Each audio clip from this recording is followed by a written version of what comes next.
It's the Cold Beer Surf Club.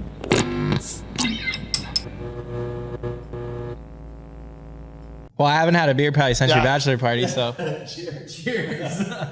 Something about this room. I know. I end up having a beer every time I come here. That is sick that we had the bachelor party. I forgot if you had like an intro. Do you do an intro or no? You don't? No intros. Usually we just start talking and then somehow he cuts it to where we started talking about something. Movie magic. Yeah, movie magic. We surfed today.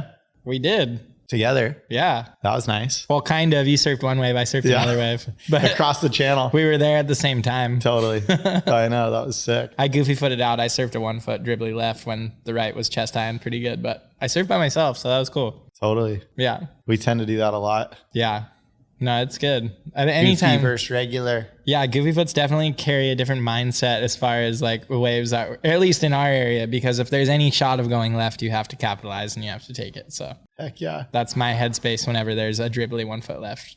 That at least it's a left. Well, thanks for coming to do the podcast, Spark Dog. No worries. Thanks for having me. Yeah. Congratulations on having a podcast. Thank you. Very cool. Yeah, it's been fun. Yeah, sick. Oh, no, I'm stoked. I mean, we could start in a million different places and we could probably do like an 8-hour podcast. So we should maybe try not to do 8 hours, but cool. We might bore people. But I don't know. What do you want to, where should we start? I guess since we're here in Buellton, maybe it's appropriate to start talking about growing up in Santa Barbara and just for you getting into surfing and kind of, we sort of had a little bit of a different entry into our surfing adventures in our life, but sort of ended up in the same spot. Totally. No, I know it. I mean, I guess first and foremost, I would say surfing didn't really come to me like right away. I started when I was really young with you on a family vacation in Kauai. I was 2 and you were 4. I don't even think I barely like knew how to swim. I don't think you did. I don't think I did. I had floaties. You literally were in a swim diaper. Yeah, and I had floaties standing up on a longboard. Yeah. So classic. But it was wild. Like you instantly were hooked on surfing. Like from that moment, pretty much we went home and I forget what time of year that trip was. It must have been summer though. Summer, yeah. So then that year following that summer vacation, you were waking dad up to go surf before school, like going to kindergarten. And I just got so cold. Like I just hated it. Like I wanted to love it, but I hated it. Yeah. Like it was like that kind of thing, you know? So my transition was definitely slower. I was super into skateboarding and like loved that. I played sports. I played basketball and I played soccer and baseball. I kind of like did all that and just enjoyed team sports. You're a shredding basketball player. Yeah, I was super into basketball. I wanted to be a professional basketball player. And then dad is so epic. Like I have this funny memory of it and he still says it was like one of the hardest things he ever had to do as a parent, but he was like, dude, yeah, like I know you love basketball and you're really good at it, but you might have some slight height disadvantages moving forward. So like, how about we like get you into something that, you know, you're a little bit more designed for. And like, so classic. It was probably like a weird, awkward conversation to have with your kid. And you probably felt a little bad because I like really wanted to be a basketball player, but looking back on it, it was epic because he did. Like he helped me. He laid out a couple options. I remember in skateboarding, surfing, wrestling, boxing. He like laid out all these options that he thought I could be really good at. And then just around that time, they randomly won a trip to Tavaro at a Heal the Ocean benefit. And I was just kind of getting to the size where I guess I was a little bit bigger. And we went on that trip. I fell in love with surfing in Tavaro, came home, and then like that was it. Everything else pretty much stopped and I just focused on surfing. Yeah, that was definitely a game-changing trip, I think, for us on all kinds of levels. I mean, Tavaro, we've probably got to go there now because we just went. But I mean, Tavaro is just one of the most epic places in the whole world. And that trip, I think you were 6? Maybe 7 or 7. Yeah. And I was like 8 or 9 or something. Pretty young still. Yeah. And you had surfed at that point. No, like totally. We'd done like some Davey Smith hangouts. It just wasn't my thing. Yeah, like, you weren't fired up on it. No, yeah. But I remember you being like purple a few times coming out of the water here, like so cold. It was so cold here. Yeah. Hard and to so get then we into went it. on that trip to Tavaro and you were at Kittyland just frothing. Yeah. So hard. It was so fun. And it was kind of probably the first time that I think all of us had surfed together. Maybe like, or maybe I was so young those other times that I was so cold here, I maybe didn't enjoy it. But I remember just a vivid memory of all four of us, you and me, mom and dad, all being in the lineup at Kittyland and just being like, oh my God, how cool is this? Like I'm surfing with my family. Instead of, you know, when I was at the skate park, it was kind of like dad tried and he would come to the skate park with me. He would come skateboard, but it wasn't as like fun of an atmosphere. And it definitely wasn't as much of like a bonding experience as surfing was. So I felt like after that trip, it was such a fun thing for our family that it really kind of like made it easier to go deeper into because you loved it, dad loved it, mom loved it. It was just like it really strengthened my relationship with surfing for a lot of different reasons. It felt like. Totally. Yeah. That was such an insane trip. Just getting to experience that place at that age and seeing what those, like the waves. I mean, those guys scored waves. I was trying to surf Cloudbreak a little bit. I'd get pushed back out by Johnny, but I remember a couple of days just watching like Dullien and Rick, I think just scoring Cloudbreak was so insane to see. It was like, oh my God, we could surf that someday. Like, let's do this. So cool. And then fast forward, because we just went kind of going out of sequence here, but we just got back from an insane trip to Cloudbreak. And I mean, as a whole, like I feel like Tavaro and Cloudbreak and the people there and like the Fijians have played a huge role in like both of our lives as surfers and people and just like getting to know them and everyone down there. It's been so fun. And to get to go back down now, like, what is it? Pretty much 20 years later, just over. Yeah. And getting to score Cloudbreak pretty much as good as you could ever imagine getting it was pretty surreal. It was crazy. Yeah. It felt like we had definitely talked about that experience happening for a long time. And it was almost kind of one of those weird times where you're like, are we living our dream? Like, is this happening right now? Like, I felt like I did that a lot on that trip, you know? And, just the people, there's so much good stuff about that place, you know? Like, obviously the waves are what people that haven't been there know about, but yeah, it's just like this crazy place for just personal connection and like, it's the local people. They're so happy and like, they have such a good way of life, you know. It feels like they go through their life filled with like positivity and smiles, and I don't know, when you go you just kind of can't help but like feel how special that part of it is. And it's crazy to think that it's been 20 years since our first trip. I hadn't really thought about that, but pretty crazy. Yeah. And then I don't know, the wave is still as mind-blowing as ever, that's for sure. Like we'd have surfed it at a lot of different faces over the years, but that was definitely the biggest, gnarliest day of waves I'd ever had out there. Probably like one of the biggest, gnarliest day of waves I've ever had in my life, but definitely at Cloudbreak. For sure. Yeah. I'd say the Fijian people, like they have such a unique like sense of like gratitude and joy about like with having like they don't need anything it feels like they don't need anything to make them happy, which I think is unique. And then we all go there and everyone's so happy to be in this like paradise that you just kind of like feed off that. Mm-hmm. So even when the waves are flat, you have a good time. Totally. And then when the waves are good, it's just like overload of happiness. Yeah. It's so good. And I mean, the waves that other day when we were there was just, it's like crazy to even, it felt fake almost being out there to me. It was like looking at those waves and like you and I both have surfed some big waves in our lives, like big days at Pipe and, like on the North Shore and stuff. I guess we've never really done like Mavericks or Jaws or like any crazy big wave stuff, but to be out there and like with, Nathan and Billy and like those guys who do it all the time and just see how fired up they were on that day. And then just be like, okay, we're doing it. And then it almost felt like the waves were so perfect that it, like, I almost forgot how big they were. It was like, oh my God, yeah, cool. Look at this perfect wave coming. Then you see, I remember paddling over that wave that you dropped in on, just being like, holy shit, that wave is huge. I really hope he doesn't fall. Yeah. Because he's going to get fucked up. And you like seeing you stick that drop right in front of me was so insane. But yeah, it was like after, I remember kind of in the morning, we were sort of trying to figure it out a little bit. It's like, okay, how big is it? Like, what's going on? Okay, where's the lineup? Where are the best waves coming? And then it felt like all of a sudden, to me at least, you got that wave and I was like, oh my God, it's so on. Cause that was one of the first big waves, I think. Like maybe Billy's wipeout was right before that. And it was right after. Right after that. Yeah. And so that was like the first big good one I think anyone got. Cole had one big good one. Yeah, Cole in the morning. It was funny, right when I first paddled out, there was one really big good set. And it kind of caught everyone a little bit. Kind of caught everybody. Like I was almost in a spot that I could have gone and I totally kind of was like, and then I bitched out and I didn't go. And then, then it was weird. It was lully though. So it was kind of interesting. Like it would go so smooth for so long, and it would kind of almost like you'd forget. And then all of a sudden a set would come and you'd be like, oh my gosh, it's huge. It's giant and perfect. And then all of a sudden it would kind of come in those like crazy pulses, you know, where it was like firing for 30 minutes and then it would kind of like taper off and go slow for 20 or 30 minutes. And then, yeah, that one wave, I had like maybe 2 waves before that one. And then I just got in a lucky kind of rotation, and yeah, it was so fun. It's like weird to think back. It feels like it was yesterday, but then it also feels kind of like a long time ago.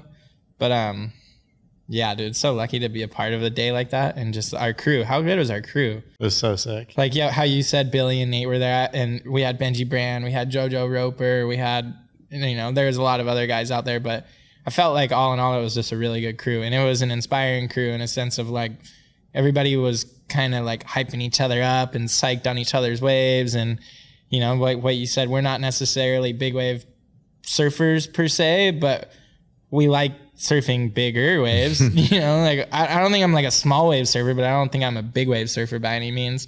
But that was a rad opportunity to push ourselves in a place that we were familiar with a crew that, you know, we felt safe with, and at a wave that we had kind of like experienced a lot of different faces of. So I felt like even though it was big and it was a new experience, I felt solid knowing that it was at a place that I knew it well, you know. So that was cool. That was like, I was kind of holding on to that when I was the most shitting my pants. I was like, no, at least I've surfed out here a couple times, you know. So yeah, a new experience for sure, but really fun. Yeah, definitely. No, the crew was so rad. It's definitely, I've noticed a lot, like over the years of even just, you know, being on the tour surfing, and it's like, I really enjoy having like a couple people to like surf, like when you're home and we get to go surf and we fire each other up, like that's so nice. Or like going somewhere with you, or going somewhere with a good crew, like if it's not with you, like just people who are fired up and like-minded and positive and like uplifting to each other.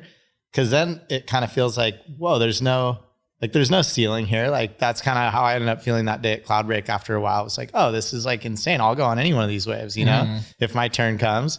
And I think sometimes I felt like over the years of being like on tour, kind of like you go out and you're almost feeling like alone a little bit.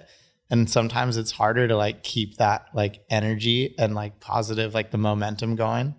And I think, I don't know, it's just something about that. Like when you get a little crew going, that you can really feed off each other and uplift each other. I think super cool. Yeah. And I think that's just the difference in environment, you know, like in that tour environment, you're competing against your peer. And on a surf trip in kind of that situation, you're like sharing with your peer.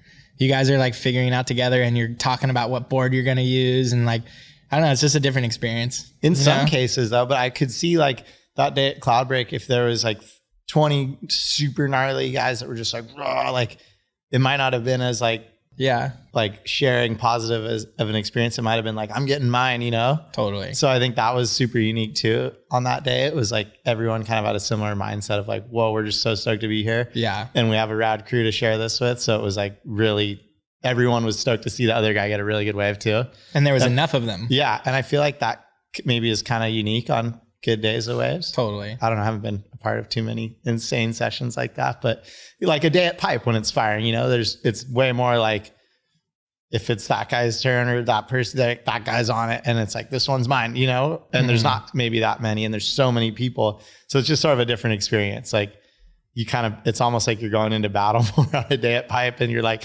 so stoked if you get one wave. Totally. And some days you don't get any waves. Yeah. So I think that made it extra special too. It was crazy though, like what you just said about like, it feels like you're going into battle. Like it fully feels like that.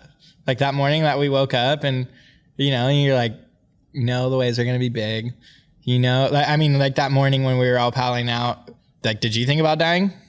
No. You didn't? Not at all. Cause like everybody else I talked to, they were like, Benji was like, yeah, I thought about dying like really? 100%. And I was like, yeah, I was thinking like the thought had crossed my mind when it was funny though. It happened before I saw the waves.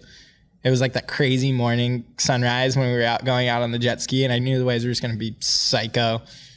I was like, had my inflation vest on and like my helmet, and I was just like, fuck, this is gnarly, you know? Like, and we got on the ski, and then there was just like the most unreal sunset, and I was like, yeah, if this was like the day that I went, I'd be kind of stoked. Like, this is pretty cool. Like, I'm in my favorite place with my favorite people doing what I love to do. Like, cool. Like, yeah, I guess that's it.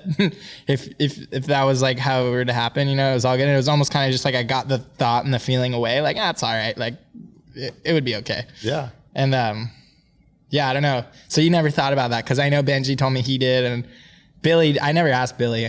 He probably wasn't, but I was nervous. Fuck, it was gnarly. I think I just get so fired up that I like don't get nervous. Yeah. I don't know. Like I definitely, when I first got out and cause I had to run the ski in and then come back out. Yeah. And so at that point I was just like, I was already frothing so hard before we even pushed the ski, and I set my cell phone on it and like threw my vest on and like launched the phone in the water, and I was just like, fuck it, whatever. Like, yeah, let's go. That was funny. And, I don't know. I think I just get so excited, and like the thought of getting one of those waves, it almost just like blacks out all of anything bad that could possibly happen, because there's just so much good. Totally. And I think I've kind of always just been like that. Yeah. When there's good things happening, I'm like, oh, why would any of those bad things happen? And then if it does happen, I'm like, I know how to deal with it or whatever. But and maybe like what you said too, just knowing that this is like what I live for and like what I love to do. So I'm just like, yeah, cool. I always know that. I've thought about that in the past of like, well, if I drown surfing a firing day of perfect waves with rad people, I'm stoked. For sure. That's good. That's a good way to go. Totally. So maybe I've already gone through that in my head. Yeah. And it's just like part of it. But it's definitely, I've noticed now that I'm having a kid, like a whole different sort of like thought process, a little bit of like, before I never thought about shit, because I was like, well, I don't know, in a weird way, selfishly, even though I still have like you and a mom and a dad, but I was like, well, it's just me. Yeah. And then now though that someone's dependent, two people are dependent on me, will be, is like kind of weird. For sure. It definitely changes the way you think about things a little bit. Oh, I thought about it. I saw you just sending it over the ledge on like 20 footers. And I was like, dude, you're supposed to be a dad soon. You know, like this is gnarly, be smart. But you were. And I think that's like those days, you know, you just trust, you know, how to make the right decisions. And like you said, I mean, you're never like, it wasn't like I was going out with the thoughts of bad things happening, but it was almost more just like the clear cut, dry acceptance of like, yeah, fuck yeah, this is worth it. Like, this is it right here. This is like everything that I've ever dreamed of in one day, you know, like makes, I don't know. It's just part of it, but it is like you push yourself, and we're kind of weird for doing that a little bit. I feel like we're not weird, but we are weird, you know, because it is just like this kind of constant pursuit of like pushing your own personal boundaries and seeing what you're capable of. And the only way to do that is by like kind of doing it and testing the waters and feeling it out and doing your best and knowing like that you're capable. I think, you know, that was like a really cool part of, I felt like, you know, on a day of waves like that, like we were capable, like we're in good shape, like we take good care of ourselves. And I think someone like Billy, it was interesting to see, you know, like Billy works so hard in between those days that don't happen that often. Mm-hmm. And then it's like when the opportunity arises, it's like he's like so ready. He's been dreaming of that for 2 months, that he's been like training all day, every day for. And then it's like all the hard work's already done. Now it's just, I get to enjoy the fact that I'm here for this, you know? And yeah, it was just interesting to see like mindset and kind of like paying close attention to the mental narrative when those swells are approaching and, you know, you're getting ready to surf them. It's like such a big learning experience of like a personal growth. And if you want it to be, if you want to listen and like take the time to try to get to know yourself better and stuff. But it is like, it's a great experience. I think it's like a really cool experience to go through. Yeah, it's so you do. I mean, if you choose to, you learn a lot about yourself and just the whole experience. And I thought same, like I was super inspired by like that whole experience and like doing it and seeing like exactly what you said, you know, like Billy, like putting the work in to do like for that exact moment, you know, whereas I've put work and time and effort and energy into like lots of other things, but not as much for it to be ready for that moment. And I was like, whoa, okay, cool. It was definitely got me thinking like, well, I want to make sure that next time there's one of these opportunities, I'm like showing up like, yeah, let's go, you know, for sure. And having like a little more confidence. Cause when I got out there, I was sort of frothing to get waves so bad. And I was almost like, I really just want to like get a wave. Wasn't like going, oh, I want to get that one wave, you know? And usually I'm a little bit more like that. So it was rad to think back, like now if I had that over knowing more of like, okay, like what I'm looking for, like what I want, like where you want to be. And So yeah, I learned a lot and would love to get to do it again someday at Cloudbreak or somewhere else. It's just like being a part of one of those sessions is so radical. Yeah, and just the caliber of surfers that come out to play on those days is like what's so incredible too. Like we're sitting in the lineup, and I remember just that day, or just certain sessions, you know, like when there's that kind of caliber of surfers, like just paying attention to how guys read the ocean and like where they position themselves in a lineup, and you can kind of tell, you know, like who's looking for what a little bit, and it's just such like a subtle art of surfing, you know, maneuvering the lineup and positioning and reading water is like a total skill, and on those days it's just like really important skill. So to watch that all kind of from the lineup is super fun, because you kind of can't really understand if you've never really like been a part of a lineup like that, you know. It's pretty complex, but it's not at the same time, you know. But you can just tell, like a Cole Christensen's sitting there waiting for his wave. Like he knows exactly what he's sitting there and what he's kind of waiting to expect to see coming down the reef, kind of thing, you know. And then, like you said, maybe you're a little bit more like, oh my gosh, it's big, I just kind of want to like get one, I'm so excited. And like you would be at the opposite end of the spectrum from a Cole. But you know, there's so many different ways to navigate a lineup. There's so many different ways to catch a good wave out there that is kind of just, you're gonna get your shot. That was how I felt that day. I was like, I'm gonna get my shot. Like if I'm gonna sit here, I'm gonna get my shot.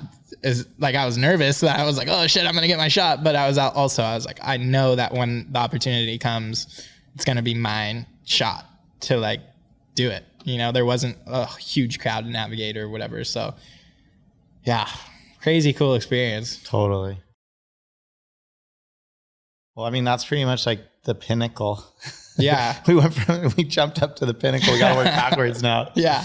No, I mean, I would think like for both of us, that's sort of been like a culmination. It felt kind of like a culmination of like why we surf and why we've done what we've done. And, you know, kind of like that one of those days is sort of like what we've lived for and dreamed of since we were kids.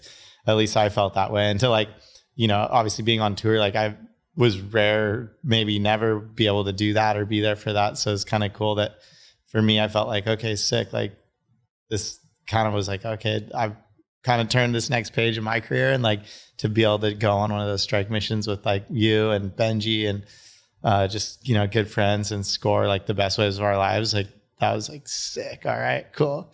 I'm doing what I want to be doing, like with the people I want to be doing it with. Like it felt really good. So maybe we got to unwind a little bit back and kind of, I don't know. I just want to hear your sort of take on like, you know, growing up surfing. Like we've, you know, talked obviously a lot about various different stories and different times growing up in the surf world. But I feel like, you know, lots changed now for kids coming up, and, you know, some of it's still the same. And, you know, just kind of early on for you, like we both started riding for Hurley, and just like what inspired you, and like, you know, at what point, even I guess going back even further, like getting into surfing in Tavaro, like at what point for you were you like, oh, I want to be a pro surfer? Because I think it kind of happened at different stages for us, you know. And it was funny because even though I started surfing before you, was super into it, like at one point you started competing and you were all fired up on the contest, and I was kind of like, no, I don't want to do this. Yeah, dude, it's crazy to think back. I mean, yeah, it was funny because I wasn't that, it wasn't that I wasn't into surfing. I had a hard time doing it because it was cold or whatever, and I wasn't that into it. But then when I got into it, I was like obsessed, like crazy obsessed. And yeah, it was such a cool place to grow up, actually, where we grew up as young kids getting into surfing, because we had a pretty core local community surf scene. We had a lot of kind of surf history in our town too, even though it's not really known as like a surf mecca. It kind of is. We have Channel Islands, we have Sex Wax, you know, there's like the list of surfers from our zone. Mount Moore, dude, there's so much surf from our small town, and maybe it kind of rides under the radar a little bit, I've always felt. Greeno, yeah. And so it was just like a cool environment and a cool community, and I think I started to see that. And then obviously, like I had you were really into it. We had a good group of friends. So I was like surrounded by friends a lot of the time. And I started to just really enjoy myself and have a lot of fun. And I think the the kind of urge for me to start competing so early kind of just came from more time with my friends. It was like all the kids in my division I was friends with. And like, we would just go post up and hang out at the beach all day and surf NSSA contest, Volcom contest, like whatever it was. I just enjoyed myself. And I was super competitive at that young age too, because I felt like it was, I mean, I had played sports, like I had you to kind of like push me, and I just liked it. I was just like super into the whole competitive environment. And I found it like really fulfilling to push myself alongside kids my same age. Cause here I was the youngest one by far, always. You were like the kind of closest one next to me and you're 2 years older, but then most of our friends were a lot older than us. Yeah. And it's interesting. There wasn't really like a group like older than us almost. I felt like just older than us to kind of be like, oh, like those guys are doing the surf thing and being pro surfers. It was like, we were kind of it with Kokoro and like Dustin and Jack. Like we had a rad little crew, but there wasn't like, you know, like next up from us almost was like Bobby and Dane. Yeah. Like a 10-year age pretty gap. big gap. Yeah. Which was in a way cool though, because there was like this giant separation and gap, but it was like, oh, that's where we could go.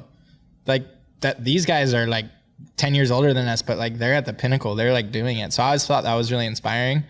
And then, yeah, I felt like I got really psyched on surfing and really wanted to pursue it as like a profession. Maybe when I was like 10 or 11, when I was like getting more into paying attention to the tour, and like Andy and Kelly were gnarly rivals and surf movies were huge. And honestly, like the Volcom events when I was a kid, they'd give you surf DVDs in the prize pack. And I think that probably like influenced me more than anything, because I just love surf movies.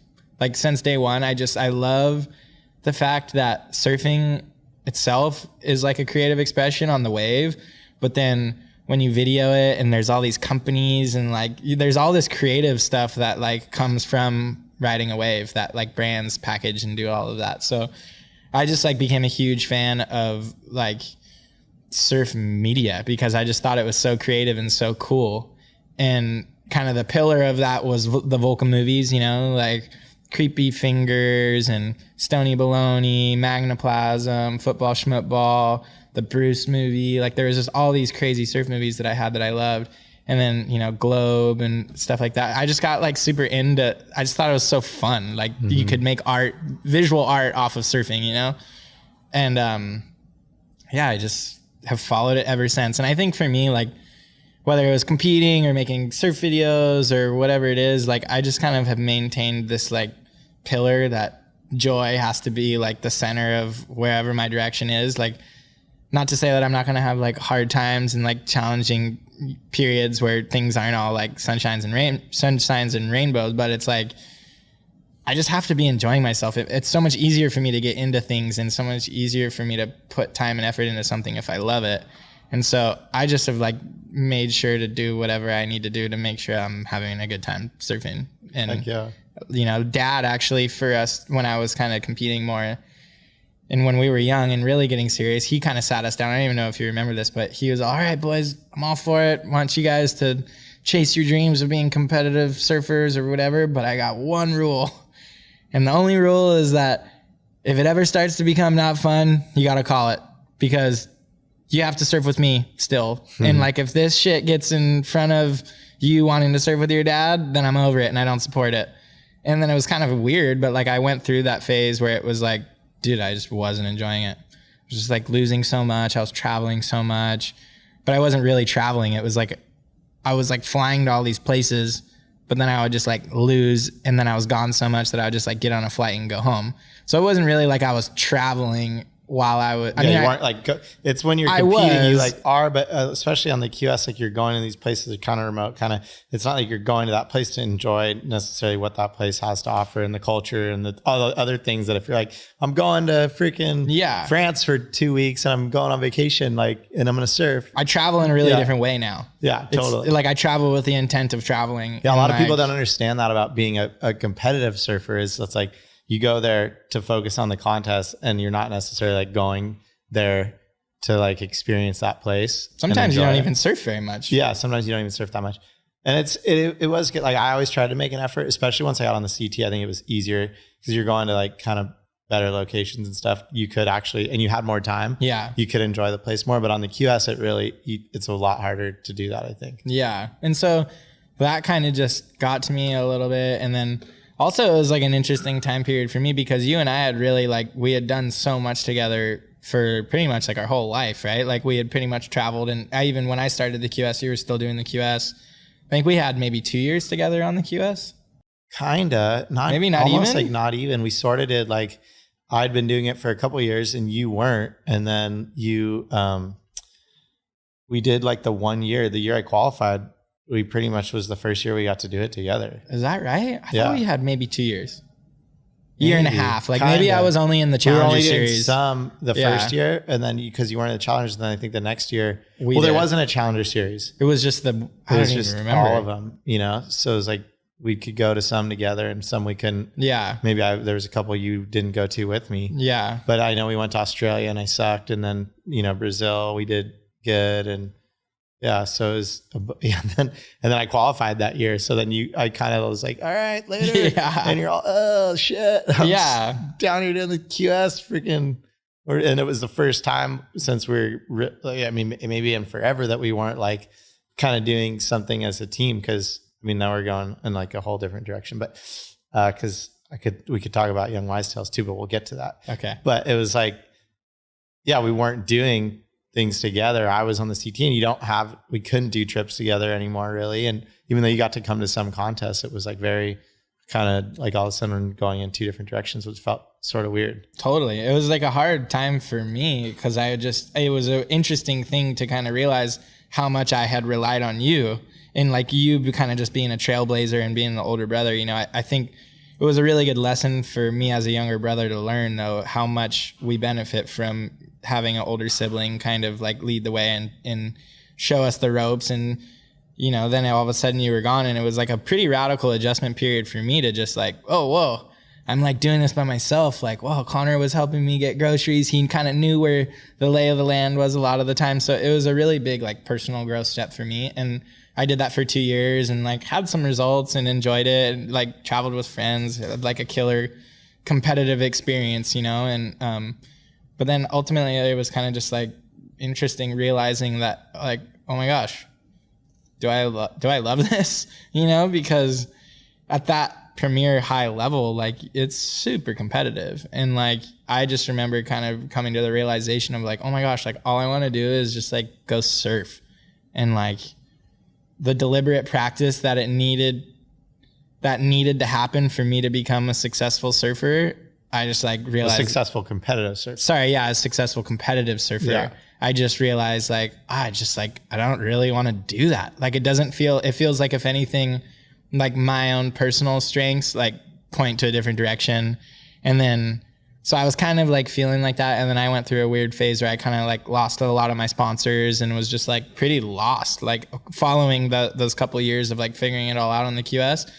And it was pretty interesting. I was like stoked on like how it had all gone and like appreciative for the whole experience. And then was like, oh, whatever, I could go to school. Like I wasn't like super scared of it, I guess, per se, but I was pretty like, oh yeah, it's like kind of done, or whatever, I guess. My surf career is like, it's just changing. I'm still going to always surf for forever. Like I'm never going to not surf. But, and then, yeah, like it all just took a shift from kind of Logan Dullien, I think, like gave me a really big opportunity to be in the Snapt movies. And then that went well. And then I got sponsored by Rourke, and I had like this kind of cool polar opposite chapter of what I had just been doing of like being a competitive surfer. All of a sudden I was kind of this like adventure guy going and surfing these crazy places and making films and being a part of like a growing brand. And so yeah, it was just interesting, all the twists and turns. But I felt like now ultimately like doing what I'm doing, I feel like I'm more authentic to myself, and I feel like I'm enjoying myself on a more regular basis. And surfing, dude, I'm like so in love with surfing. It's crazy. Like I love to surf, and I think I love to surf as much now as I probably ever have in my life. But I think that's because I've like made sure to just never let obligations or the job side of it get in the way. And that's what I'm like super psyched on in my surf career, is that I can confidently say that I love it as much right now as I did when I first got into it. Mm-hmm. And like, I don't know if that many guys can say that, you know, like I think, I mean, you would be a good kind of person to talk. Like, did you feel burned out and kind of just like fried from it all after your competitive career, or? Cause I felt fried. I would say not of surfing. Like I've never really, I've always loved to surf a lot. Like since we were kids, you know, like I was so into it back then. And I think as I've gotten older, there's definitely like a want to do like other things. Like I enjoy learning new things, and like, not that I'm as good of a surfer as I could be, you know, like you can always be better. And I think that's really cool about surfing is like, there's never a like, cool, I'm as good as I'll ever be. There's always like that want to get better, like surf a new wave or try a different board or like try something new. And I think like you and I both share that of like, it feels really good to like be getting better, and we nerd out and we love to like break down boards and technique and keep working towards like getting better. And I think that's super, like for me, I think always keeps me fired up to surf. But I think definitely for me, like I love to fish, like I like to dive, I like to like learn how to build shit, like remodel my bathroom or like grow a garden. So like I like to do a lot of things now. And I think for me, that was like a big part of like kind of going away from competing. So I felt like I had to be so focused to do well. Cause like, you do. Yeah. And it's not fun to like be there and suck. Like no one, like I didn't like losing heat. So I was like, okay, so I have to be like super focused, but it was hard for me to like keep sustaining that. I think into the last couple of years, I was like a little bit excited to, from like a surfing standpoint, from a life standpoint, from like a lot of different areas, like want to be able to do like more and not be so one track mind. But I think my love for surfing, like never really wavered of just like getting fun waves, like with my friends or my family. Like even when I sucked on the QS and like was so frustrated and wanted to quit competing, like, yeah, maybe there was a few times where I was just kind of like, I don't really like feel like going surfing. But if I got home and the waves were fun and like you or dad wanted to go surf, I was like, hell yeah. Like, and I'd go and I'd have so much fun. Mm-hmm. But there was one point in there where I went and lifeguarded at Tavaro, and I was kind of feeling like burned on just like being a professional surfer, maybe because I felt that like love for it kind of like wavering. And I was like, I don't want to lose that like love for surfing because I love it, you know? And when I went there and did that and had that month or 2 months of just being there with those people and meeting new people and just surfing fun waves, I was like, oh my God, like this is why I love surfing. So I feel like in a way, almost like I almost had to separate a little bit of like, okay, because I struggled with that a little bit on tour. I was like, gosh, I don't really want to go surf like the contest zone with like everyone because I want to surf. I want to catch waves. I want to have fun. But like I need to do that to do well. So I almost had to separate it a little bit and be like, okay, here's like this box of things I need to do in surfing to like do my job well, you know, to like feel like I showed up. I put the effort in to like give myself the best chance to do well at the contest. And then there's like this other box over here that I need to fill just for like my surfer self, like Connor the surfer. And micro kind of helped me, like, I don't know if compartmentalizing is the right word, but it was like, okay, there's like this competitive, like this is kind of like my job of surfing. And then there's just like me, my like soul needs to like feel fulfilled as a surfer. Maybe differentiate. Yeah. That's like the word, you know? Cool. I'm going to go surf the first hour at the contest site and I'm going to try my 2 boards and I'm going to get a few waves. I'm like, know my lineup so that when the comp starts, I feel comfortable. And then I'm gonna go surf the box and get barreled, like something like that, you know, for sure. And like that would make me stoked. So I think once I sort of figured that out, it helped me a lot. Yeah. And then once I was done competing, there was definitely like a little blip where I was like, oh, like, okay, I used to always go surfing because I knew I like wanted to feel good for the next contest. Like, why am I going surfing today? Yeah. And I was like, okay, well, it doesn't matter if I don't surf for a week, if the waves suck. I don't need to like drive 2 hours to go surf waist high waves. It's okay. I can go paddle or body surf or whatever. And then now it's just kind of like whatever. I just love to surf. I'm so pumped on any chance we get. And I think it's something I'll always love to do. Totally. And like what a good thing to be into. That's what I like. I think the reason why I'm continuing to love it more and more is, dude, it's like the best thing to be into ever.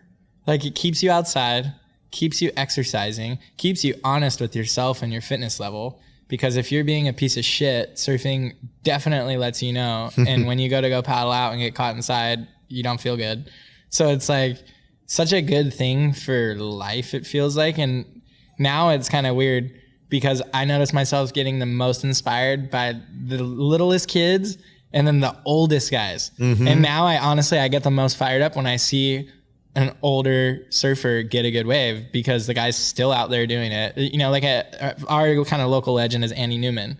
Like, how to see someone like Andy Newman's been surfing for however so many years, still fired up, still fit enough to go get his own waves at crowded Rincon. I just think it's so inspiring. It's so cool. And guys like Michael Ho, like look at Michael Ho's still getting 12 footers at backdoor in his 60s. Like totally. It's insane. So yeah, I think that I just feel lucky that I got into surfing in the first place. For sure. No, I mean, I couldn't agree more. And like seeing the stoke of like young, like our cousin Jones is all fired up on surfing. Like it's so fun to see him be like, oh my God, like discover this love and passion for something. And then, you know, I think it's just such a good way, like you said, to stay feeling good. Like every day I get in the water, I feel better. Totally. And then like same thing, if I put on like 5 or 10 pounds and I'm like, ooh, I'm like full sick. I'm fired up now. I'm going to like get in good shape because I want to like feel good for the next swell or whatever. So it definitely keeps you honest. And I mean, I just think if you can find something you love to do, that's like a great passion into your 60s and 70s, maybe even, like so cool. Like Cappy, freaking 66, he's just ripping. Yeah. He froths out like harder than me sometimes on waist high waves, and it's so sick. Dude, I love it. I want to be like that when I'm older. Yeah. I want to totally be pumped on surfing for as long as I possibly can, till the wheels fall off. That's like, I want to surf until I can't anymore kind of thing, you know? So, yeah, I'm grateful to just be doing it. And the fact that, I mean, like I would be doing it regardless if it was my job or not, but to somehow like call it my job right now is just the coolest thing ever. Like I feel so lucky to be able to do that. And, especially right now, you know, there's like a lot of, I think, talk of like the state of the industry, like how much it's changed. And, you know, even in our lifetime as being surfers, it's really changed a lot. But, you know, I just think such a cool thing. People, and like a lot of the kind of the best part about being a professional surfer is the people that you get to interact with. And, you know, all over the world, really. Like you just come in contact with the coolest, because the surf community is a worldwide community that's relatively small. And so it's accessible, you know, and I think that's like one of the best parts is just the people you can come across and the community that you can get plugged into. And yeah, it's wild, the fact that we're still doing it. For sure. No, I was so grateful to get to do it for a living. I mean, you touched on it, but I mean, things are definitely a lot different now in the industry. And we grew up at a time when, like, super fortunately, it was like the peak of the surf industry pretty much. And I think earlier when you were talking about growing up and like all the movies like that we were growing up watching and just how inspiring that was. And like, you know, seeing the Taylor Steele films, like Andy Kelly rivalries, like, you know, and then Modern Collective, the Globe movies, like all that stuff. It was so sick growing up in that time and being like, whoa, there's so much happening, and having the opportunity from like a super young age to get sponsored and like work with these brands and get to learn like that side of it too, which I feel like has helped us in the long run. Like mom and dad kind of encouraging us to like really focus on like, okay, cool. Like, you know, you're running your own little business and like try to learn what you can and like show up and not just treat it like, oh yeah, I'm like a surfer. Like we took it pretty seriously, I think, from like a really young age, you know, like 13 probably. Yeah, we were really lucky that mom and dad, you know, they had ran their own small business. So like they were smart enough to encourage us. We could set ourselves apart by just trying hard kind of thing and being serious, like what you said, and understanding what the role even was that we were taking on. And I think that a little bit of clarity from a young age of like, oh yeah, like the only reason why they pay us is to try to help them sell clothes. Like that's our job, you know, and just like that little bit of guidance to understand what the whole point of it all was, a business, you know. And yeah, it's crazy. The industry was obviously massive. There's a ton of money being thrown around. And just like how it has in the past, it just kind of has like peaks and valleys. And I think right now it's changing. it's not necessarily per se, I don't like to say that the industry is bad, because I still believe that there's a ton of new opportunity, and it's just changing. Just so much has changed. Like when we started, there was DVDs and magazines, and neither one of those exist anymore. It's Instagram and YouTube. So crazy. It's crazy. Yeah. And I just think that it's just changing. And I do feel strongly that the surf industry is not going anywhere. I think it's just going to take more people that kind of are from that world and understand that world to step into the business side again. And I think that's happening. I think there's a lot of new influx of brands starting, and, they're going to find their feet, and hopefully in 10 years, like the industry's booming and there's a bunch of kids doing what we got to do. And I think that's like, for me, I just like want the industry to come back, because I want more people to be able to experience like all the kind of cool things that we got to. And, especially now, like looking ahead and kind of what like our goals and aspirations are, like, I think it'd be really fun to help kind of the next generation in any way we can. And, if at the end of the day, like in my surf career, if I inspired one kid to like want to go be a pro surfer, and like he tried and got to go on some cool trips and have some like cool life experiences, that's like dream for me. That's like my job well done, because pretty sure you've done that. Yeah, I hope so. But because that's what they did for me, Totally. Like, I don't know, it's like weird, but not even that long ago, we were like kids with posters all over our wall, like dreaming of surfing a giant day at Cloudbreak or being on the tour and getting 4th place. It's like pretty crazy to think about like how much of a lot of the stuff that we've gotten to do that were like dreams, So I think at this point now, I'm like really excited about like trying to help give back in some way, shape, or form. And I don't necessarily know what that is for me moving forward, but that's definitely like at the forefront of my brain, like trying to find a way to help pass on like a lot of the cool stuff that surfing has done for me, and sharing that with like more people would be cool. For sure. No, I agree. And I definitely like same for me, coming off like competing and then now getting to like hopefully free surf and work on some super cool projects. It's kind of like goes full circle almost to, I feel kind of like a kid again. Yeah. Like when we were working on Young Wise Tales and like that creativity and kind of like that path. And I think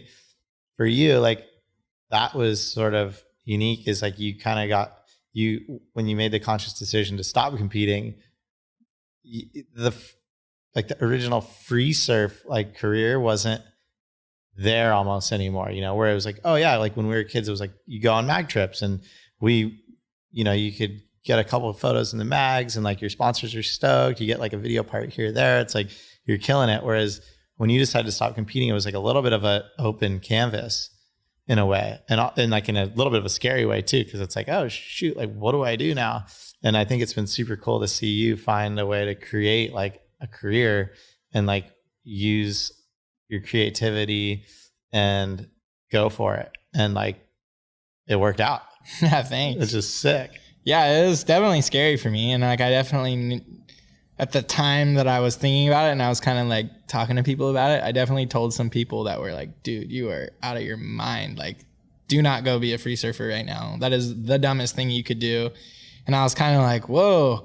But I don't know. I just like saw it. Like I just could see the landscape, and there wasn't at the time like that many people that were really like going out with the intention of like feeding this content machine for brands. And that was like my little niche that I found. I was like, well, if I could go just like create content and then distribute content to my sponsors that support me, and they need to use that content for marketing campaigns or Instagram or whatever it is, like all of a sudden I'm an asset, that was my kind of, from what we were talking about with mom and dad, like I could see the business side of it in a little bit, just enough to where I was like, no, I think that's worth it. No one's really doing it, And that was kind of like my deal. I was just like, oh, okay, cool. I'm just going to go try to get clips and like see who needs them. And like turned out like everybody needed footage, and like for every reason, like now the amount of media that is consumed is it's like a psycho amount, and it's nonstop. And so I was just kind of like in the right place at the right time. I felt like to kind of be on the forefront of this, like feed the machine kind of thing. And, it was scary. It was definitely like took some getting used to, but I felt like I found my feet, and I felt like, I had a lot of good influences like Blair Marlin and like, you know, mom and dad, you to help me make sense of it all and like really kind of maintain the direction that I was trying to go in. And yeah, I'm stoked. It's been, I think I stopped competing 6 or 7 years ago and I'm still a pro surfer. So that's cool. It seems to be working out all right. Well, and we had experience doing that before you even did that. Because when we were younger and before like either of us were doing the QS or anything, like we had young wise tails and we were creating like little short films and oddly like ahead of our time. Kind of call like vlogs now, but like in our own way back then. Totally. And I mean, that was looking back on all everything that we've gotten to do surfing. Like those are some of my favorite memories for sure. Like when we were just getting like sponsored and had enough money to like get Perry to film us. And he was so all about it and fired up to travel and go on trips. And it was like the three of us going to so many cool places and just having so much fun and making little videos. And then we got to make Highline and Electric Wilderness, and like Tom Carey like was pretty influential to us. Yeah. In those days, like pulling together Electric Wilderness and kind of being like, dude, you guys are almost doing this, like just do that a little bit more. And it was like, sick, let's do it. Yeah. I mean, I felt like all that was so fun and just, it'd be cool to I like want to get that back a little bit, like try to do that again. For sure. Next couple of years. No, I know in a weird way, we were kind of like running production. Yeah, and totally. we like didn't even really know we were doing it because we were just being dumb and having fun, but we were. And yeah, it's so fun to think back. Like we were just, you know, like having so much fun, but documenting it. And it was like kind of at the forefront of surfing on the internet.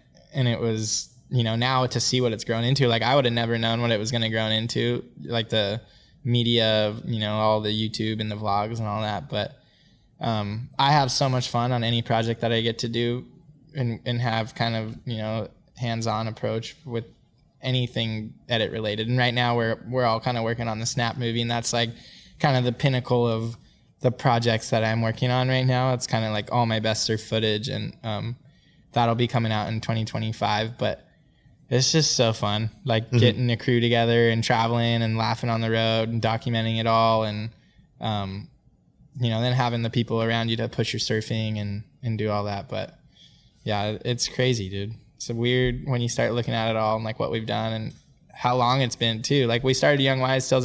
Do you remember how old we were? I think we were like, I was 15, I think. Okay. Right around there. Yeah. Because I remember one of the first videos, it was like I just got my driver's license. Yeah. I remember it was kind of right when you got your license. And you had to jump the fence to hit the porta potty. Yeah. It was so funny. Yeah. But yeah, Young Wise Tales was a great thing for us. It felt like it got our name out there and it helped people kind of, I guess it helped people get eyes on us. And I thought the brands, you know, Volcom definitely at the time I was riding for Volcom, they saw a huge benefit in it.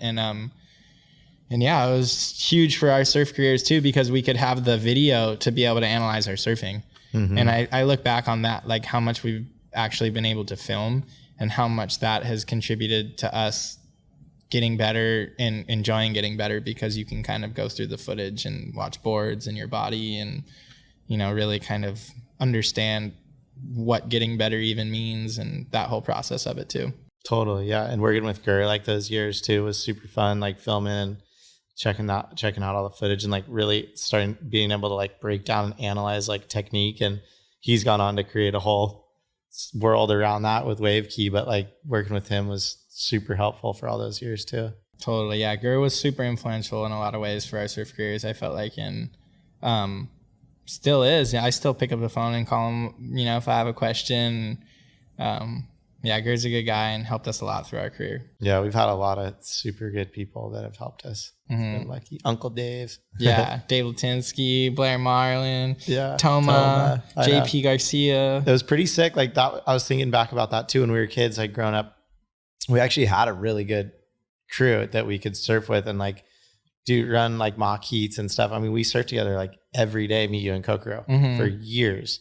And I think back on that, like, I don't think I ever would have gotten to where I did in surfing if I was just doing it by myself, like trying to go to the beach every day and surf and be like, cool, I'm going to keep getting better. I mean, I might've gotten pretty good, but there's definitely something about like feeding off each other and just like surfing every day and like running our little heats. And like, I think that just helps you get better so much.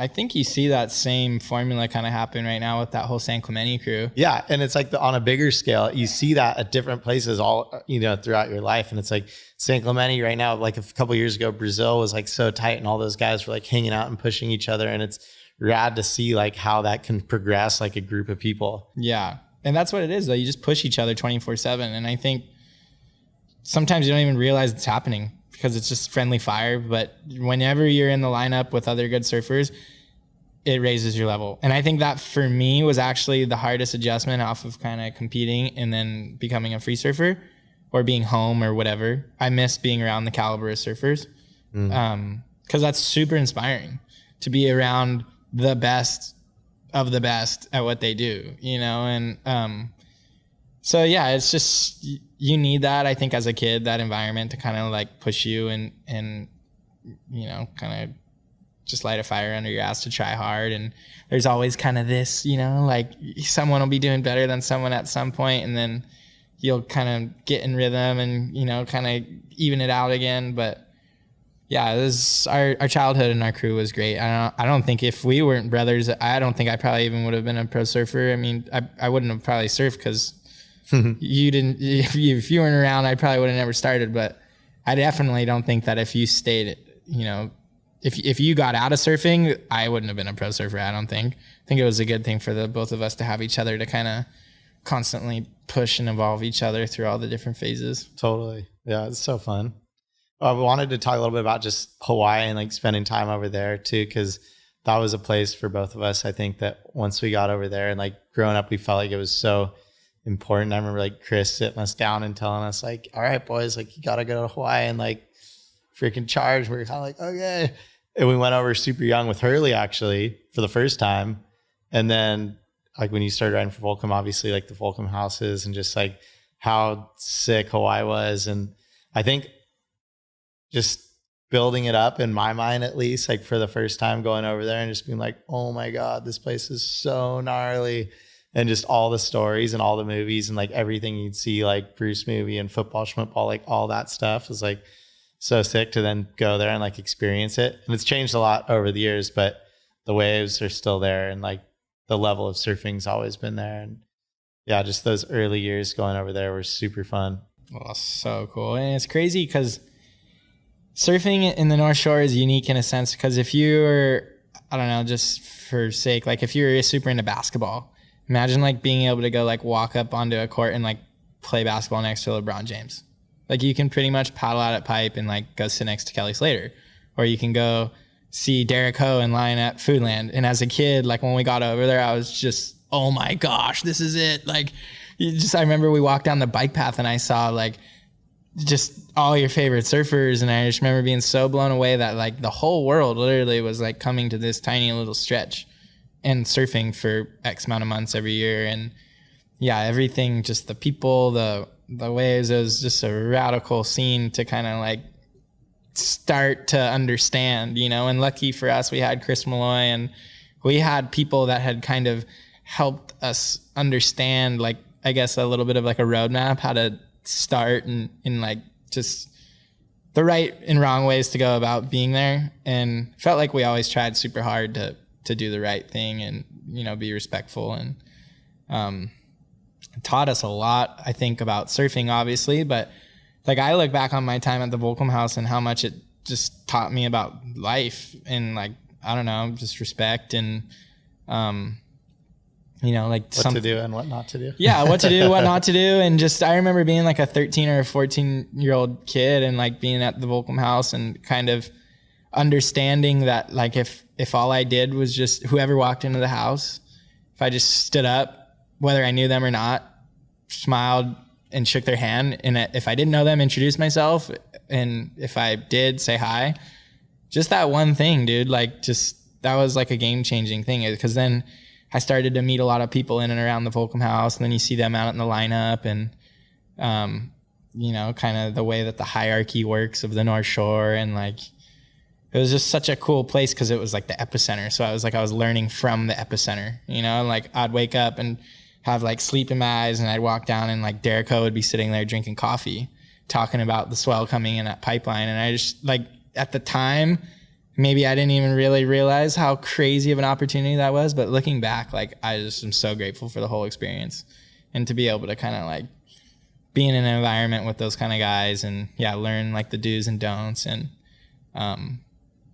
just kind of have like this experience that I always dreamt of having, and then like having it unfold in front of me and just kind of now being able to still go back there and kind of like have all the memories of figuring it out and like some of the times that I messed up and learned my lesson and then other times that, like other great wins of like, when you won Sunset or doing the shootout, whatever it is. So a lot of cool memories. Yeah, the shootout. That for me now, that's like I really wanted. I want to do a couple events a year. I still think competing's fun, but the shootout is definitely for me the best event in the entire world because you're out there with your team and surfing pipeline and just enjoying like the sickest wave ever with your friends. So sick. I gotta find out how I can get on one of these teams. Yeah, maybe Snap team. You never know. Yeah. I guess we're talking about Hawaii and the Volcom House and like growing up there and, kind of just all the lessons you learned. And I felt like when we went over there, we just had like this mission that we're like, we have to just like charge or else like, it felt like when we were kids, like, I think that was like a real thing that was like, if you didn't go over to Hawaii and like charge, like show that you could charge, you were like, oh yeah, you're not going to be a pro surfer pretty much. Totally. It was like pretty much black and white. Yeah, Hawaii was like such a thing. It like you had to. And one good wave in a winter could like make or break change your whole life. Like your surf career almost. Dude, 100%. Like one crazy wave in Hawaii can change your life. And it was kind of just, it had the title of like the proving grounds. It was like, because it is. It's just a whole nother level, I think, to showcase your surfing ability there. And everybody's watching, so it's kind of a lot. And it's just the mecca. I don't know. It's just everybody there at all times watching and the gnarliest waves with the best surfers. And yeah, like the scene was intense. Like when you and I when we showed up, surfing was pretty rock and roll still. Like when I first started staying at the Volcom House, like it was very much so the Volcom House.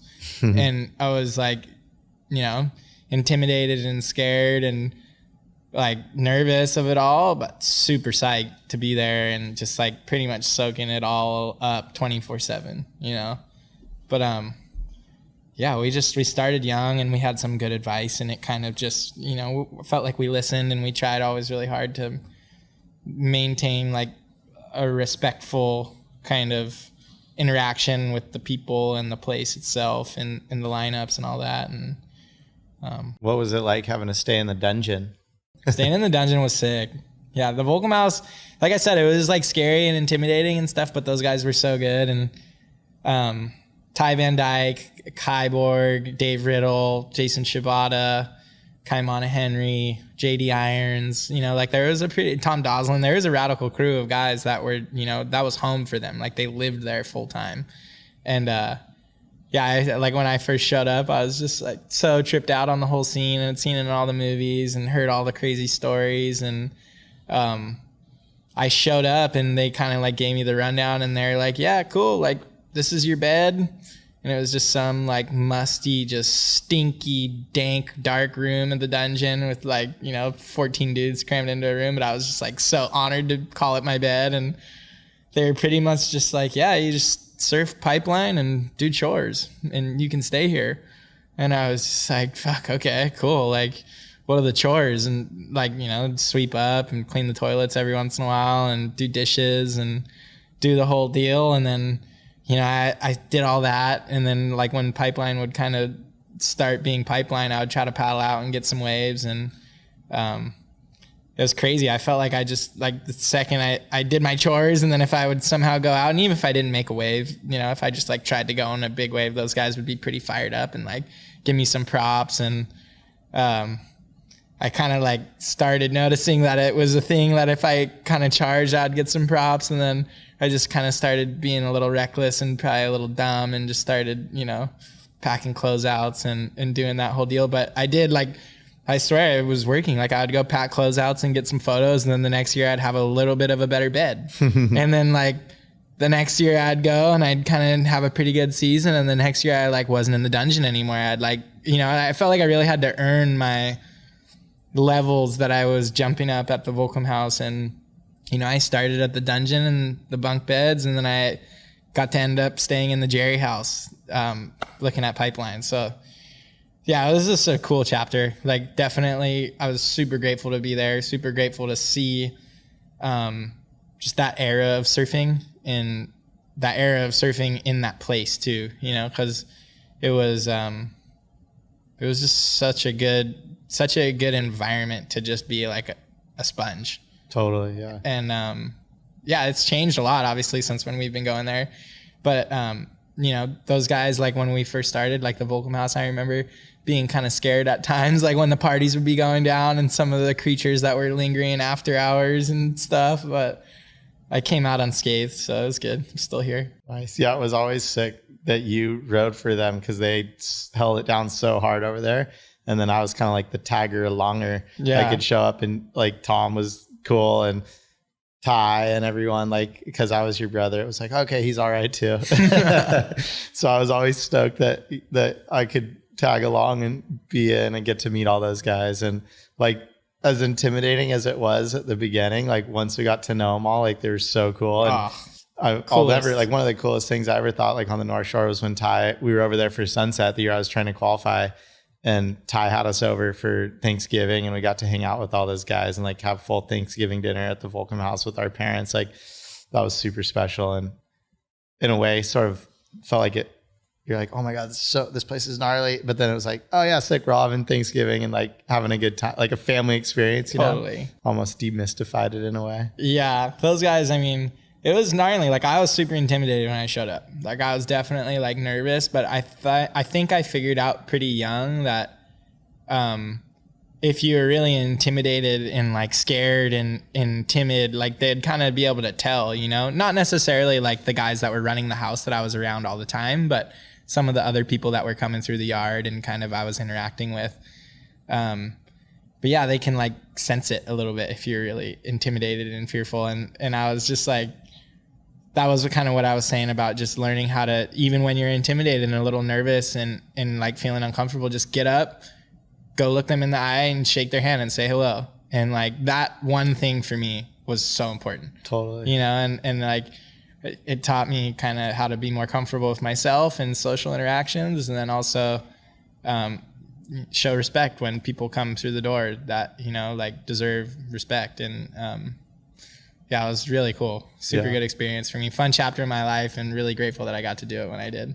Totally. Yeah. And I mean, now I think growing up, putting so much time in there, it's so sick that you've been able to surf in the shootout. And like, even though you're not competing anymore, like, and I mean either, but it's still so fun for us to be able to go back and like surf an event like the Rincon Classic or the shootout, or like when I got to go do that Maldives thing. There's like something so fun about that. And even though maybe competing's not what we're doing, like, I don't know there's something about like just getting out in the heat. I think when the waves are good, like I think that's even for me, like when on the CT, like when the waves are good and you're like, you almost don't even feel like you're in a contest. Like when I was surfing against Parko and J-Base firing, you're like, oh my God, I just want to get a good wave and get tubed. And like, if I win my heat, cool. And if not, at least I'm going to get some good waves.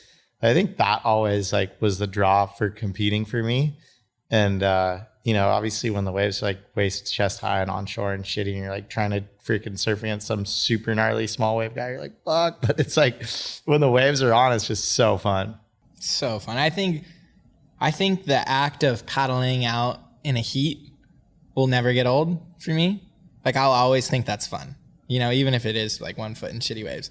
It's just all the other stuff that came with it, you know, like of traveling and you know, like that was the stuff that kind of started to get to me a little bit. And then, yeah, also just like, I enjoy every time I compete now because I don't do it that often. It's like a special situation, you know, like I do the Dullien backdoor shootout and I do the Rincon Classic, and it's like the two coolest events in my mind. One's at my local break and the other one's at a wave that I've been trying to learn and grow as a surfer, you know, for as long as I've been going to the North Shore, which is what, like coming up on maybe like 20 years or something.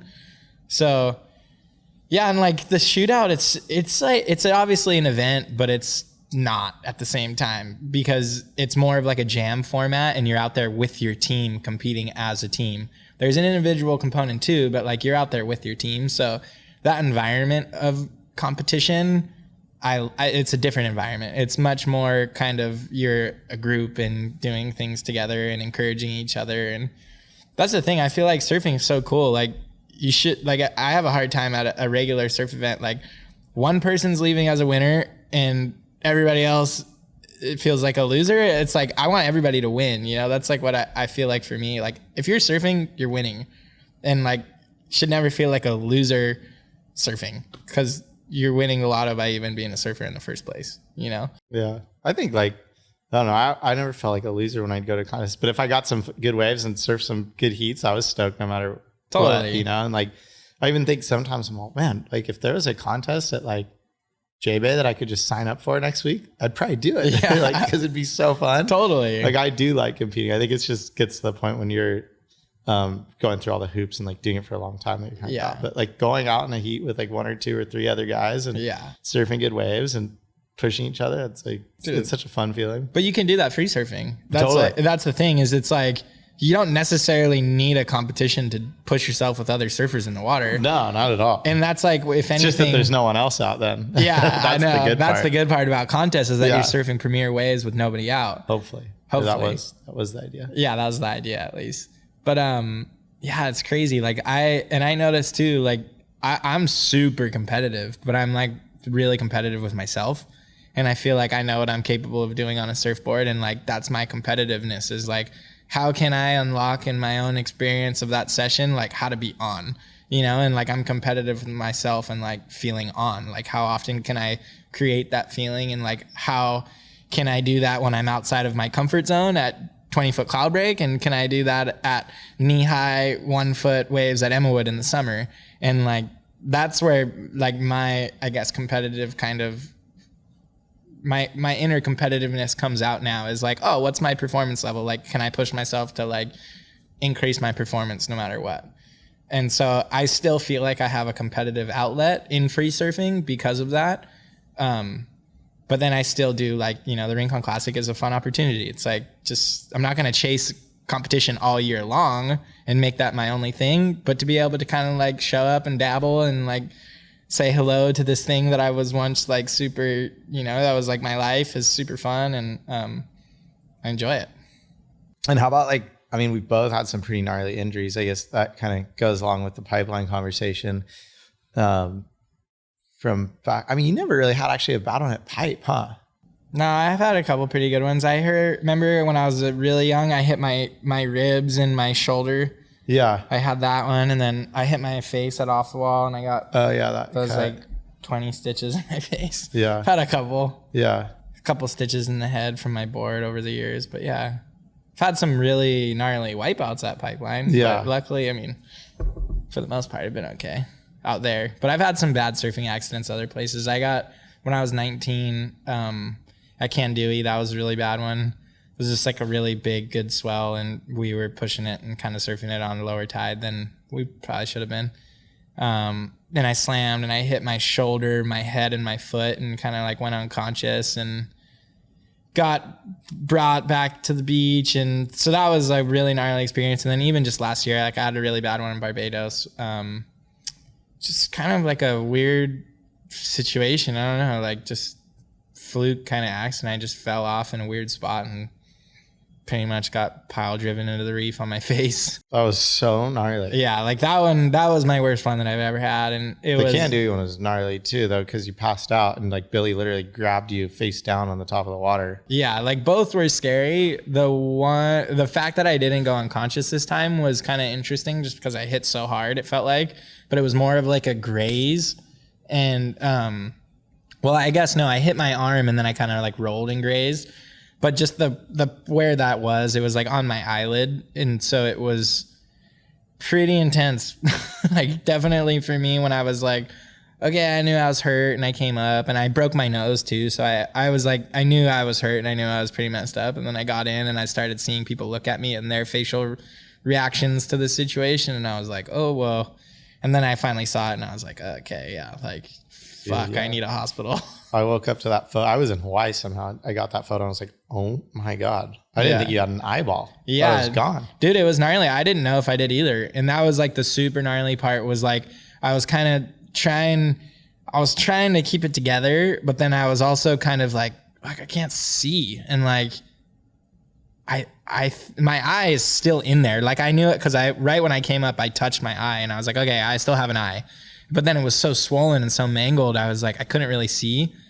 And that was like maybe the most radical experience of the whole injury was I got driven to the hospital and then I sat in the waiting room of the hospital for like 6 hours.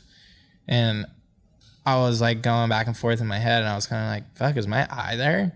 Like, am I going to be able to see after this? And then I would kind of like go dark for a little bit. And then I would kind of like, whatever. I guess I'll just be that crazy old guy at the local spa with one eye that had some classic surfing accident. Like, whatever, trying to just like get through it in any way that I could. But it was radical. It was definitely, like ups and downs throughout the process. And luckily got really good help in Miami. And, I've made a full recovery. My eye's totally working. I have actually, oddly enough, better vision in that eye now. I just got measured the other day. My eyesight actually got better in that eye. Yeah. Probably because you just did so much work on that thing, huh? Totally. And like, maybe you got a break too when it was freaking sewed shut. I know. It's pretty interesting actually, but my vision is killer in that eye. And, I have some like minor complications post injury. I don't have eyelashes, which is kind of a trip. So when I surf, water kind of goes into my eyeball. I'm pretty used to it now, so it's all good. But surfing's fucking gnarly, dude. Just like straight up gnarly thing to do. And it's weird how sometimes it's just some freak weird little thing, and then all of a sudden you're like, oh my God, like that. Like you'd never. It's not like you're, oh my gosh, I'm gonna like face plant the reef right now. Totally. You don't think that's gonna happen, and then all of a sudden you do. Yeah. So crazy. And you just deal with it. I mean, it's kind of like what you were saying earlier. Like you never plan to have bad things happen, but you trust that you can handle them. And as that was all unfolding, I was like, well, I'm going to be okay. Like, you just kind of like deal with it and you get home. And then it's, again, though, the cool part about surfing is it's like super, if you choose to then go back and get into it, it's like this rad personal growth kind of like road in front of you. And that's always like, it's interesting. Physical stuff is really easy to heal from.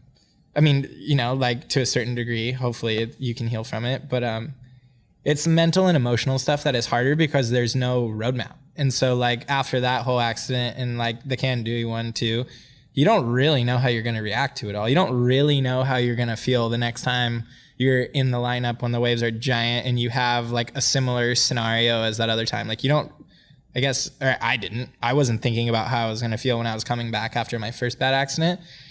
And then all of a sudden you kind of like, I remember when I first started surfing pipe after my Kandui thing, dude, it was crazy. Like my body would just like freak out and I'd like want to be out there and I'd like want to be doing it. But my body would just be like, nope, you haven't dealt with me yet. Like you need to go over your shit and you need to like figure out some stuff before you're able to like go back out and feel 100%.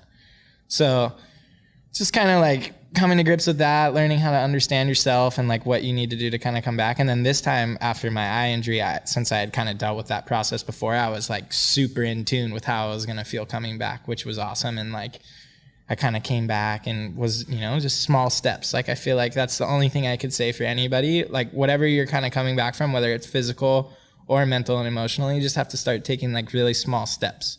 And eventually you kind of start to get your momentum going. And then you find out that, like small wins start to compound and then you kind of can like find yourself feeling good again. So yeah, it's a trip though, like coming back from those injuries. When I blew my knee open at backdoor. Yeah, that was bad. Before that, I used to kind of just like go and like, I didn't think as much about the waves that I was going on, Yeah. Like I was just like, oh, I want to get a good one. And like, oh, okay, I can go on this one. Like I'm going, like, and then after that, it definitely took me a while to like, because I was on this CT at that point, so I had to surf the Pipe Masters the next year, and I was like, "Whoa, I kind of like not going like I was before." And I, like you said, it took me like a little bit of like, okay, working through the mental thing. And like, it's interesting how like, it's kind of subconscious and like on a deeper level, even than like what you're thinking almost. You're like, oh yeah, the waves are good, I'm going to go out. And then you get out there like, oh, I kind of hesitated. Like, what was up with that? And I felt that. And then, yeah, just putting the time in the little steps and like kind of being okay with like, okay, like it's going to take me a second to get back. And then I really noticed like visualizing going, like riding the waves again and like putting myself through those waves time and time again, because you don't get that many opportunities.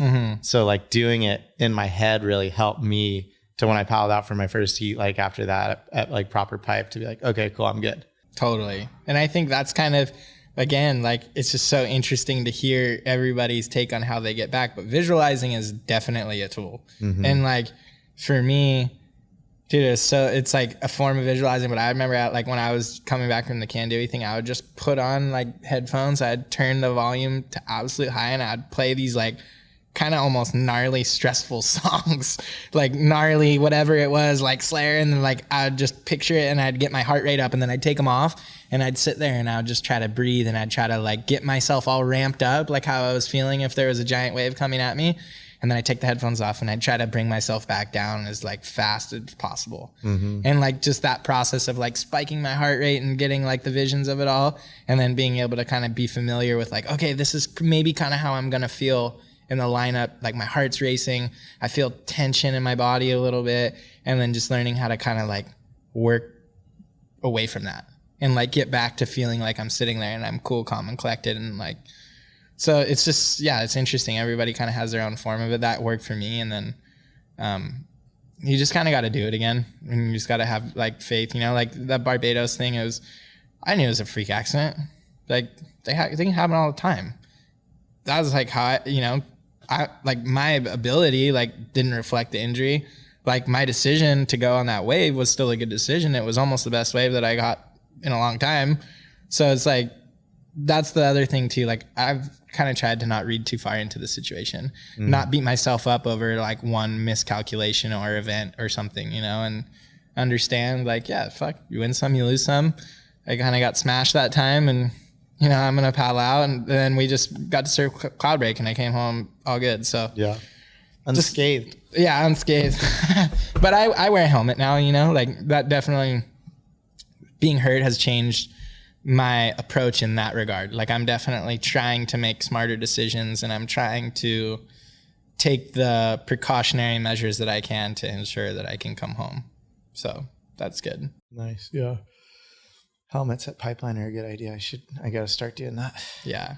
Dude, it's just like certain waves push you to the bottom and Pipeline really does. Yeah. I mean, I think to me, like of all the waves, like I'm, especially like in hindsight now looking back, like at that Cloudbreak session versus being out on like a gnarly, like 10-foot inside ledge, like long interval day at Pipe, like I'm more on edge or like nervous about being out at Pipe than like at that big Cloudbreak for sure. Yeah.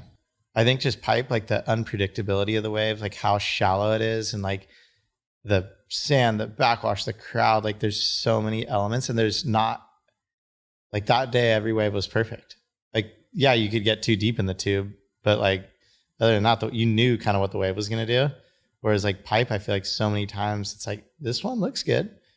Or like, maybe this one's got kind of like a weird piece down there, but it's the one that I'm going to get to go on. So I'm going. Totally. And you just are like kind of hoping that it works out. Like, especially at backdoor. Yeah. Like Pipe, I think it's easier to read it, but like backdoor, you're like, oh, is this thing, like, yeah, or is it in? And it's going to back off on the 8s bowl. Like what's going to happen? And like, if it does, you're getting like such a good wave. So it's always, but if it doesn't, it's so shallow in there. Yeah. It's so gnarly. And just how many times have you paddled for what you thought was a good wave, taken off, gotten to the bottom, looked up and been like, oh no, it's a closeout. This sucks. You know, a lot of times it happens. And especially as your progression starts to climb and what you're looking for starts to kind of escalate and like, your standard of what a good wave is out there all of a sudden is a little bit more than it used to be. And now you're kind of looking for gnarly waves and you want one of those waves that when we were kids, you would have never even thought that you wanted. But now you're like, oh, cool. Like I'm looking for that. Yeah. You see Nathan take off and make it and you're all, whoa, that was a crazy one. I want to get one of those. Totally. Yeah. So it's just funny, but it is like, I mean, Pipeline,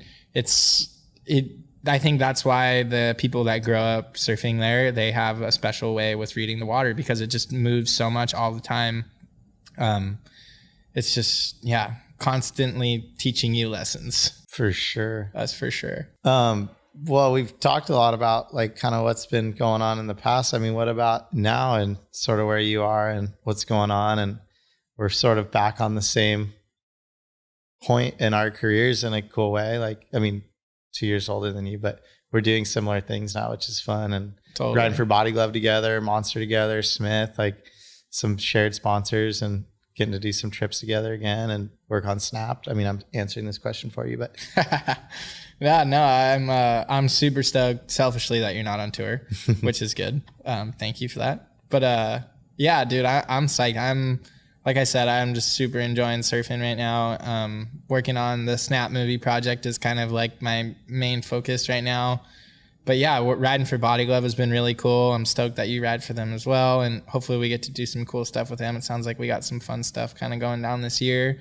Some good trips to some colder places to use some wetsuits. But yeah, I'm actually really having fun kind of learning more on the back end of the surf industry, you know, like just getting more involved with some of my sponsors and kind of understanding like some of the business stuff, because I think when this chapter of being a surfer is done, I want to work in the surf industry and I want to kind of like, you know, contribute, I guess, like what I think would be good for it in some shape or form, I guess.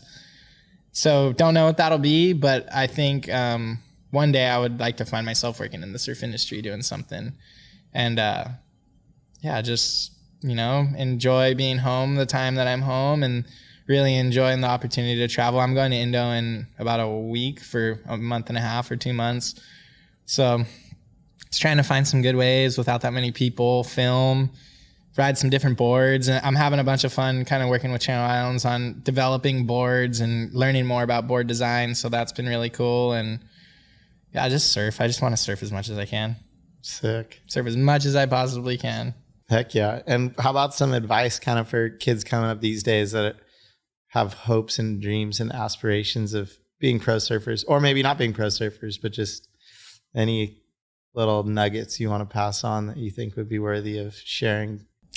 I think for myself included, and just kind of like everybody, you know, I think today's day and age, there's so much just like comparison of just social media and all that. Like my one tidbit would just be remain authentic and do what you think. And just because someone else might not think it's rad right at the start or whatever, like don't let that deter you. Just do what you feel is right for you. And like, dude, intuition's such a powerful thing. And like, if your mind and body's telling you to do something, just go for it. And you know, it's your decision at the end of the day. So listen to yourself and try to be smart and make good decisions, but just kind of be you, and whatever kind of makes you feel like you follow that, you know. Like I feel really lucky that I found surfing, and surfing was a rad platform for me to be me, you know. So I followed that and enjoyed it, and still following that, which is cool. So yeah, just be authentic, follow intuition, and trust that it'll all work out, even with mistakes and bumps in the road or whatever. You just kind of have a direction and have aspirations and kind of just keep chasing them, you know. I think. Nice. Yeah. I like it. Right on, Parker. Well, thanks, dude. Yeah, cool, that guys. was fun. Yeah, thanks for having me. Thanks, yeah. 805. Thanks, guys.